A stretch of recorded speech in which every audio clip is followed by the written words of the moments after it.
So we have Pankaj talking about map and conquer application security over cloud. So this is going to be an interesting topic.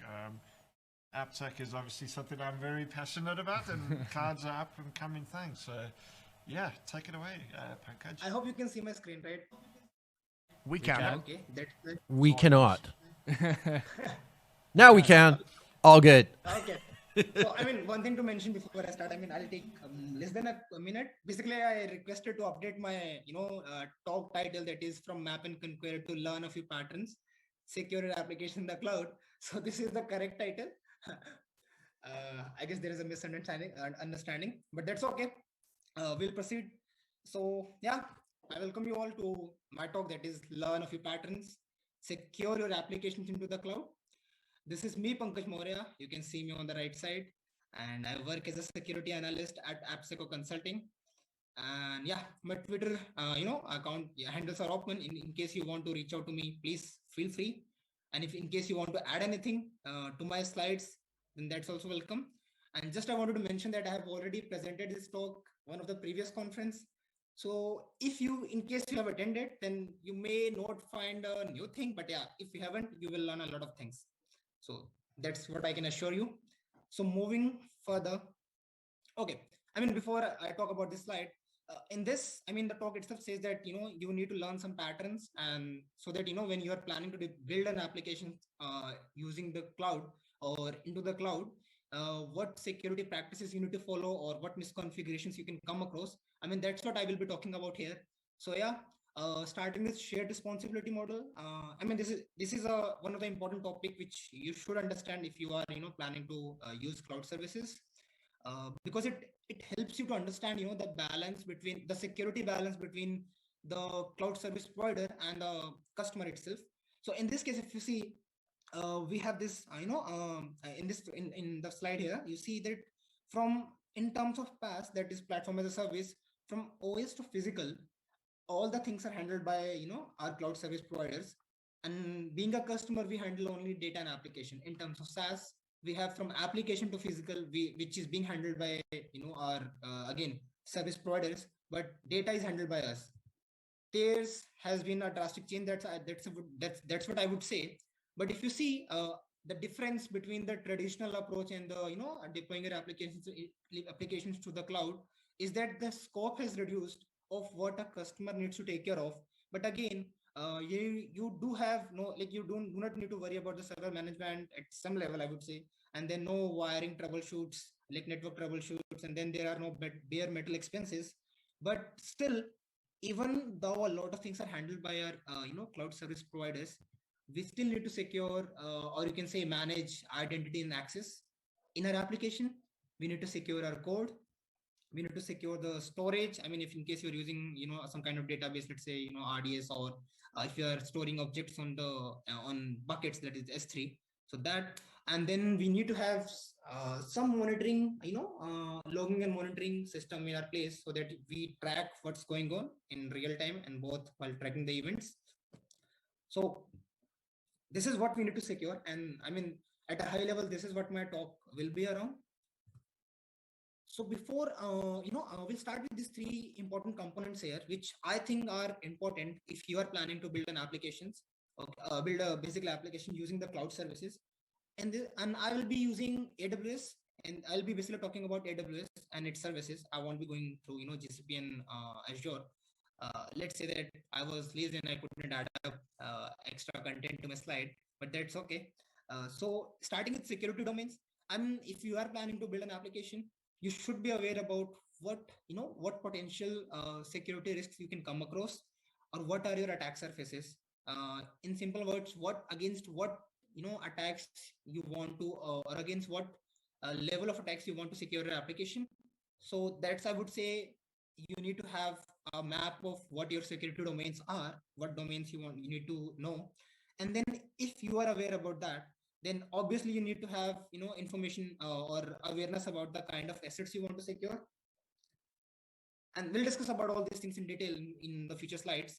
And then once you know what assets you are planning to secure in your application, you can't go ahead and secure everything. You need to prioritize, and you need to give more priority or more implementation of security to the assets which are more critical to you. And then we have our services, that what cloud services you will be using to protect these assets against, or you can say for these security domains. Okay. I mean, we can go to a reverse, like services, what services to protect what and against what. That's I would say. And then we have our application. I'll introduce you to this. This is Mythical MyFits. It's basically a modern application which is built on cloud, and it's available on AWS GitHub repository, I would say. You can directly browse to AWS samples, AWS Modern Application Workshop.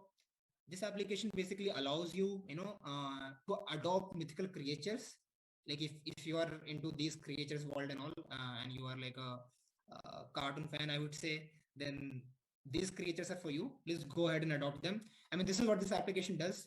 And I have taken this application as a reference, I would say, or as an example to explain my, whatever I'll be talking about throughout my slides. So let's understand the architecture of this application. So if you see, Mythical MyFits has some user, I mean, it will have some user, right? And they can browse to the application, and then when they browse, when they click on any buttons, multiple APIs are being called. Like the user, when somebody likes a particular creature, API is called, which says user clicks API, and that goes through Amazon API Gateway. These are basically AWS services, in case you are not aware about. Amazon API, Amazon Cognito, and you can say S3 bucket, and multiple other things which you are seeing here. In this talk, we'll be mainly focusing on few of the key things here, like in this case, S3, Amazon API Gateway, and then Lambda and Cognito. And everything, I mean, I'll explain all these things later on. So that's what I would say, that Amazon, whenever a user clicks, the request goes through the Amazon API Gateway, maybe for some kind of analysis.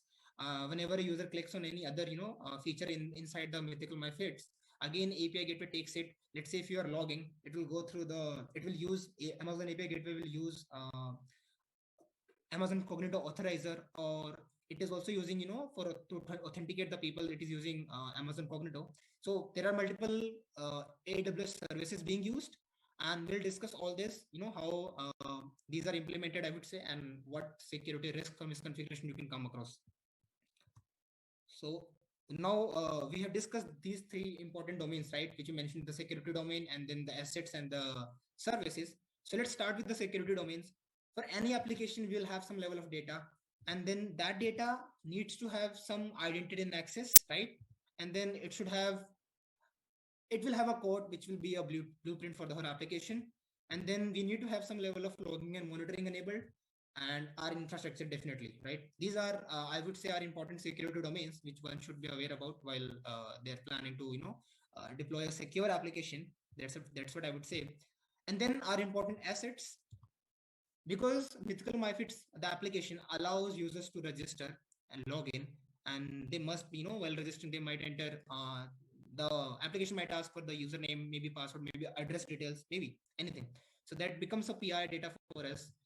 We have our creatures inside the application. Those are, I mean, the whole application revolves around those creatures. So I would say they are critical to us.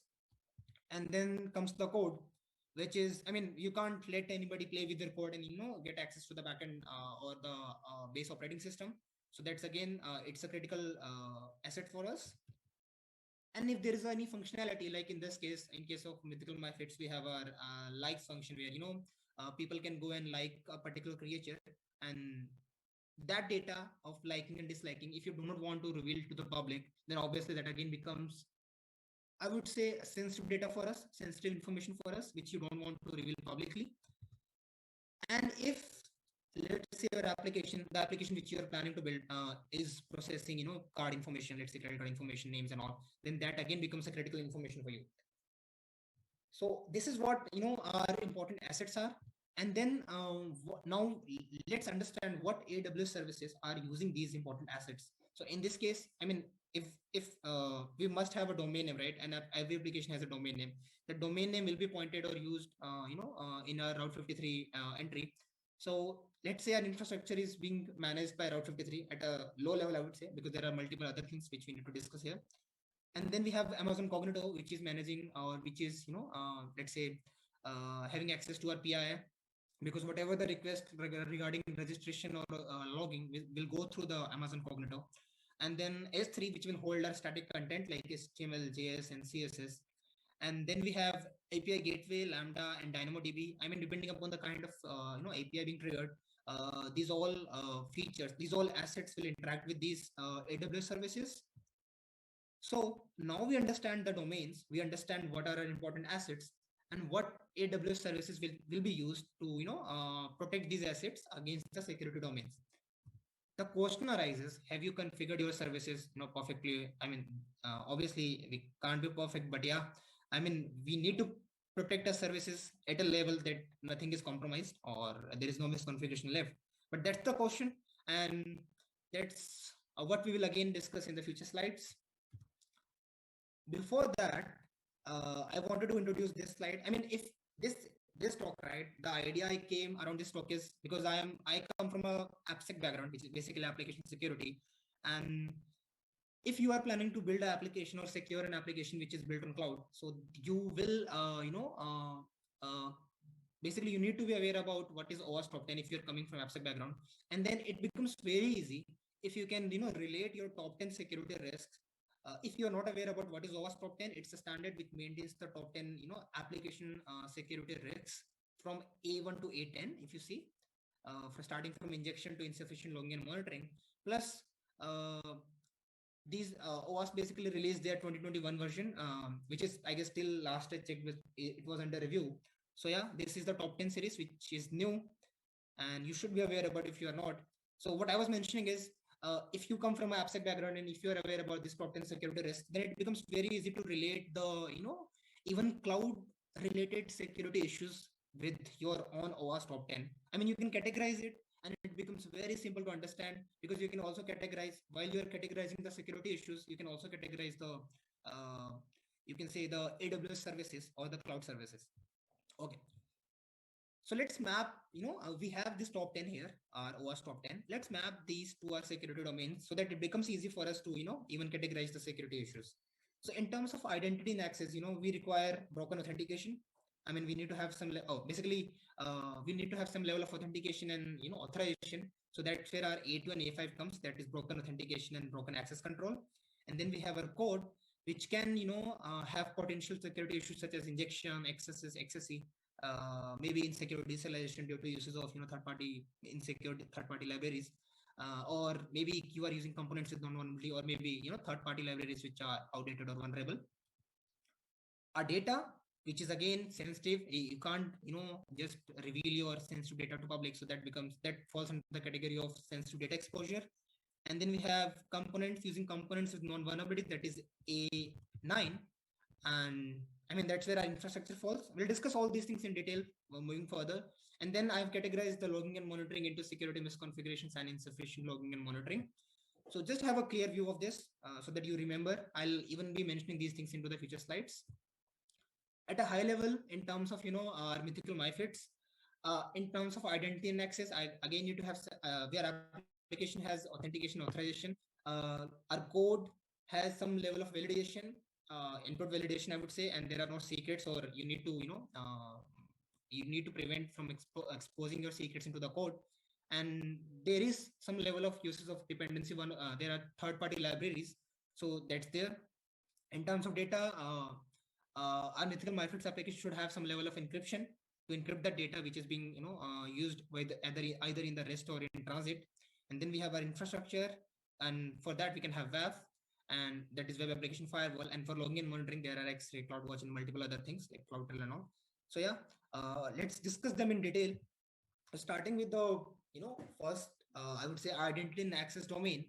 That is requirement for a secure application. I mean, what if you are planning to build an application? What requirements you need to have so that you're you are covering your identity, you're managing your identity and access.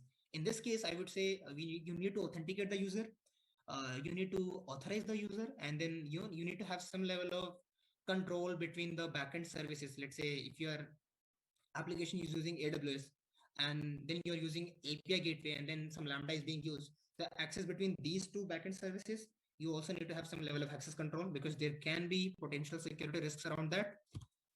So how you can implement that? I mean, how you can implement how you can implement authentication, authorization, and access control between the services. So let's start with Cognito. Cognito has something called user pools and identity pools. It is basically called Amazon Cognito, and it allows user pool basically act as a registry, or you can say directory, where there are usernames, and I would say it's a kind of database. Not really, but yeah. And then identity pool allows you to manage access control, that is the authorization. You can give roles to your authenticated as well as unauthenticated users. So that's what you can do with Cognito. And even our mythical MyFits is using this application, this Cognito, for authentication, if you remember in the architecture. And then we have API Gateway. It has multiple other features. I mean, if you're not aware about what API Gateway is, in a layman language, I would say it acts as a wall between the user and the backend AWS services. So whatever API call a user makes from your application, that goes via API Gateway, and that is where it is created. It has, in order to manage IAM, API Gateway has something called Amazon Cognito User Pool Authorizer and Lambda Custom Authorizer. Our application Mythical MyFits uses Amazon Cognito User Pool Authorizer for authorization and all. So yeah, you can use API Gateway for authorization, I would say. And then to manage access control between services, we have Lambda invoke and execute permissions. They do have different tasks. I mean, they do perform work in a different action. So they have even different way of working. So that's, I would say, okay. So this is AWS Lambda. Moving ahead, now that we know what AWS services we can use. So we know Cognito, we know API Gateway, we know AWS Lambda. So if you think we have now covered our broken authentication and broken access control, I mean, if you're using Cognito and your API Gateway properly, I mean, securely with all the best practices, then you have taken care of broken authentication and broken access control. I would say, yeah, I mean, you have taken care of these two potential security issues which you can come across. But again, if you haven't done that, you may come across various misconfigurations, such as I mean, these are the listed misconfigurations. I just wanted to check if I am, yeah. Okay. So these are the various misconfigurations which, you can come across, or you can say in other terms, just to make it a little fancy, these can be the lesser known attacks which, people usually come across or found. So starting with the starting with misconfigured AWS Cognito attributes. Basically, Amazon Cognito has something called attributes which can be used to manage access control, and these attributes can be given read and write permissions. So let's say if you have given if you're using attributes to manage the access control and you have given a write permission, for example in this case, then you might okay, if you have given the right permissions, as I have shown in the second picture here, a low privilege user who has some level of access token, they can update they can update their, or they can elevate their privileges to a senior or to a higher privileged user by calling the API called update user attributes. Okay, this is one of the misconfiguration. And second is, if you are allowing self registration in your Amazon Cognito, that basically if you do that, if you keep the Amazon Cognito settings as a default, then I mean, this is how it looks like in the fifth image. So what happens, a user can basically use client ID, which they can easily enumerate from the URL, I would say, and they can call the sign up API, and they can register themselves and confirm their user registration inside the application. Third is hard-coded identity pool IDs and identity pool ID in HTTP response. These are two, misconfigurations, or you can say weak configurations. In basically, you end up, hard coding your identity pool ID in the JavaScript, maybe due to some reason, but that becomes a big issue if you have given, if you are not following the best practices of least privilege. And then identity pool ID in HTTP response, you may end up, revealing the identity pool ID in the HTTP response. So at AppSeco, we have written a blog post around it. It's a long blog post which will help you understand what is the misconfiguration, how you can replicate it, and all the basic things which you require to understand these two misconfigurations. So you can browse to blog AppSeco exploiting weak configuration in Amazon Cognito, and you will find a detailed blog post around it. And that's really a cool blog post you should go through if you want to understand these misconfigurations. Then third is Lambda invoke permissions. Basically, if you are not specifying a specific ARN, in that case, other accounts in your AWS can also invoke that particular Lambda function. It's very specific to Lambda. So that's what I would tell. We have covered this, and yeah, now we have covered our IAM. We are now covering our code. So in terms of code, our requirement should be input validation, not having secrets, or if you're managing secrets in the source code, that's what you need to take care of. If your application is depending upon third-party libraries, then there can be dependency vulnerabilities. So that's again, that's one of the things which you want to take care of. What AWS services you will be using there to counter input validation? We have in AWS, we have something called WAF that has SQL and XSS rules. There are multiple other things, but I'm to stick to the scope of this talk.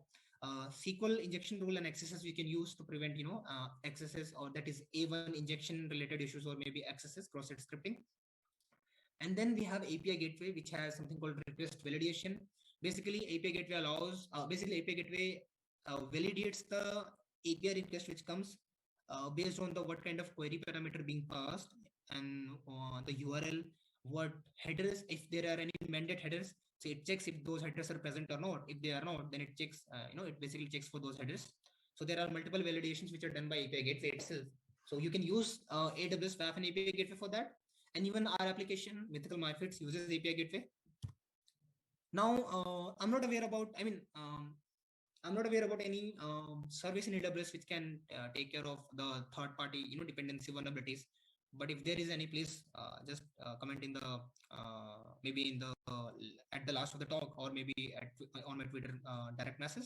But yeah, basically, I wanted to say that if you want to manage third-party, if you want to take care of dependency vulnerabilities, then it would be better if you depend upon third-party libraries like there are tools like OS dependency check, or dependency track, Snack, npm audit. Multiple other tools are available to manage check for dependency vulnerabilities. Or you can simply minimize, if your application is not heavily dependent upon the dependencies, third-party libraries, then you can minimize the use of third-party libraries. That's another secure way of doing it. Not to reveal secrets in the code, or in the JavaScript, or maybe any place. You should start using I would say secret manager, and then AWS Lambda encrypted environment variables. These are the two things which you can focus on. So if you see, now we have covered our sensitive data exposure, components with known vulnerabilities to counter the dependency vulnerabilities, and insecure deserialization. For that, again, if you are most of the times where you may end up finding a insecure deserialization attack is when you're using a insecure third-party library, which itself creates or produces a insecure deserialization.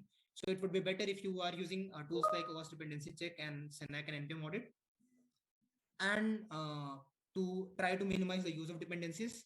That would be another way to secure it, secure against it. And then we have what can go wrong, again, what lesser known attacks, or what misconfigurations, or maybe what issues you can face is maybe if you're not using secret manager or something, and you may end up, any kind of tool which can be used to manage secrets, you might end up revealing the secrets in the source code. And I have seen a lot of applications doing these days while testing the applications. So that happens. And if you're not using encrypting your secrets, so that even if it is revealed, people can't decode it and understand what the secret is, and they can't use it or misuse it. Third is secret rotation. If you are using some secret, then it should be rotated so that even if it is compromised, it is not valid anymore.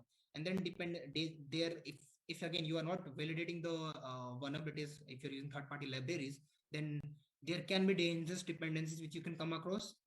And in terms of Lambda, there are attacks like Lambda XXE, Lambda command injection.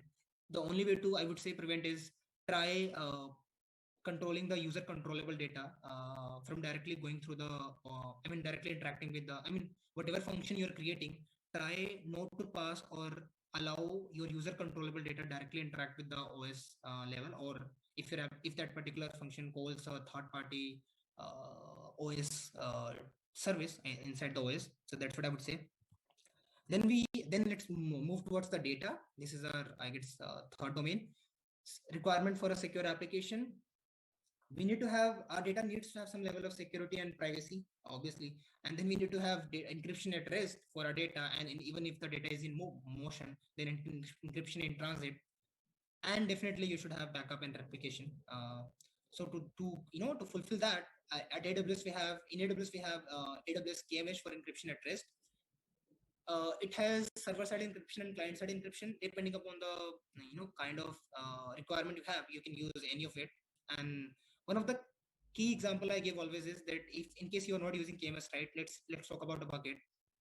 If there is a bucket and that bucket is not encrypted using a CMK or a DEK, these are basically DEK is basically a kind of encryption key which is being used by CMK, and KMS is basically used to manage the keys inside encryption keys in your AWS. So if you're not using, if you're not encrypting your data address, then if your S3 bucket is made public, let's say if a crazy person goes ahead and makes that bucket public, which has some sensitive data inside it, then anybody who has access to that URL, they can just browse to the bucket and access the sensitive data. But if you are using encrypting your data, then even if the bucket is made public, people can't access the object inside it. So that's a way of securing or preventing a bucket from sensitive data from being exposed, and that's where we cover the sensitive data exposure here. And then encryption in transit.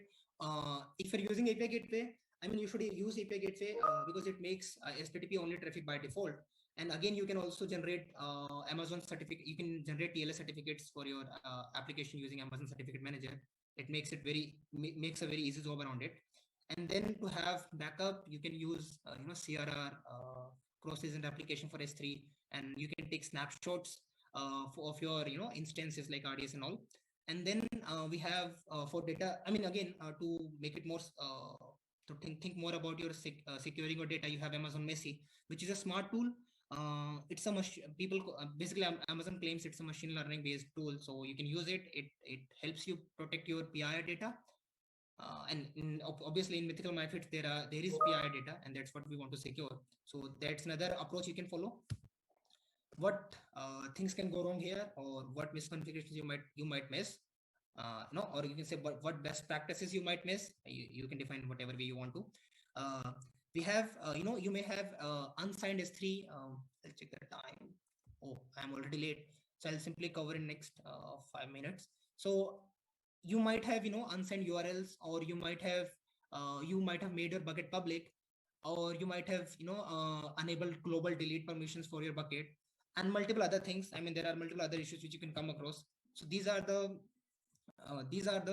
you can say best practices which you might miss, and there are multiple other modes. You can just, once you start looking around it, you will find a lot of other things which you can come across.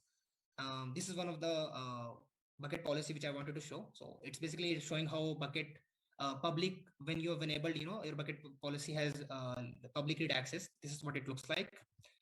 And then requirement for a secure application in terms of DDoS, because basically we need to, in terms of infrastructure, we need to have some level of DDoS protection, rate limiting, and subdomain takeover. I wanted to mention because I have been reading around it a lot in Twitter and various blog posts.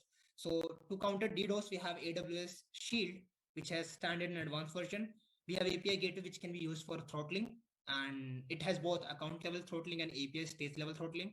You can use AWS WAF for blocking the, you can say, request or the IP geographically, or based on the rate, or maybe based on the IP behavior, that is the reputation. In what one of the misconfigurations which is very popular these days, that is subdomain takeover. Basically, if you have a bucket name which has some website content hosting inside it, and if somebody deletes that bucket on your AWS account, and if somebody browses to that URL, in this case, if you see there is asset.cloudbilling.net, then what will happen, that you will see an error called no such bucket. Basically, a malicious user will get an idea that there is no bucket registered for this domain name entry inside the Route 53 of a particular AWS account. A malicious user can simply register a unique bucket. Basically, they can create a unique bucket because every bucket name is unique. So once a bucket is deleted, that bucket name is available for you to create. You can just create, you can upload a malicious content inside it to phish people, or to perform a lot of other attacks which you can. Now, requirement for a secure application in terms of logging and monitoring. Our application needs to have it needs to have some level of application logs, access logs, what access is what access or malicious access is being done, or you need to have some level of alarms, like you can use SNS and all. And then obviously you need to have compliance validation. So to counter that, in AWS we have AWS config. it does a lot of things, and people claim it's very costly, based on my recent conversation with one of the organization. But yeah, you can use AWS config for compliance and to check for the resources in your inventory, and then you can use AWS CloudTrail to record the unauthorized attempt to your application or malicious attempts to your application, because it records the event and it will show you in a detailed way of what IP, and when the traffic came and all. And to do a real-time monitoring, you can use CloudWatch, and again API gateway. It also has access logs and execution logs. So thus we also cover the insufficient logging and monitoring of A10. What can go wrong here? I mean, this is the edge case. If you haven't enabled your logging and monitoring, attacker may have already penetrated inside your network and they might have already infected the code. So it's always better to have logging and monitoring enabled, and so that you can prevent the attack before happening. I mean, that's why we call, right, prevention is better than cure. So yeah, I guess I have covered all the things. So yeah, any questions or doubt you can ask. Till then I'll finish. These are the references, and thank you Beercon3 for having me, and the audience for listening me. And this is my personal website, my Twitter, and my email address. Yeah, I'm done. Can you hear me? Awesome stuff. Yeah. Okay. Thank you for that. That was a really great talk. Some really positive feedback in the Twitch chat there. So yeah, thank you. And yeah, Okay. That's great. I mean, I'd like the fact, Pankaj, that you've mapped, you've plotted your story to the 2021 OWASP top 10, and that's only been out a few weeks, right? A month, maybe, just over a month. So yeah, well done, keeping it current. Thank you very much. And I think it's so vital right now with the fact that COVID drove this digital transformation to the cloud. There's a lot of value in the cloud, but as you rightly pointed out, I love the way you pulled it together with this is where things can go wrong. That was just brilliant. I've done a few of these myself. I'm by no means as much a technical expert as yourself, but what you were talking about was just spot on, and it was great to sort of have my own thoughts on this issue validated. So, brilliant job. Thank you. Yeah, I agree. The number of times I've seen a really cool application being built and no one's considered security, and logging and alarms, everything you've said, yeah, it's spot on. But you can build something cool, but you can also do the security bit as well. So yeah. Yeah. Okay. It was cool. Thanks so much.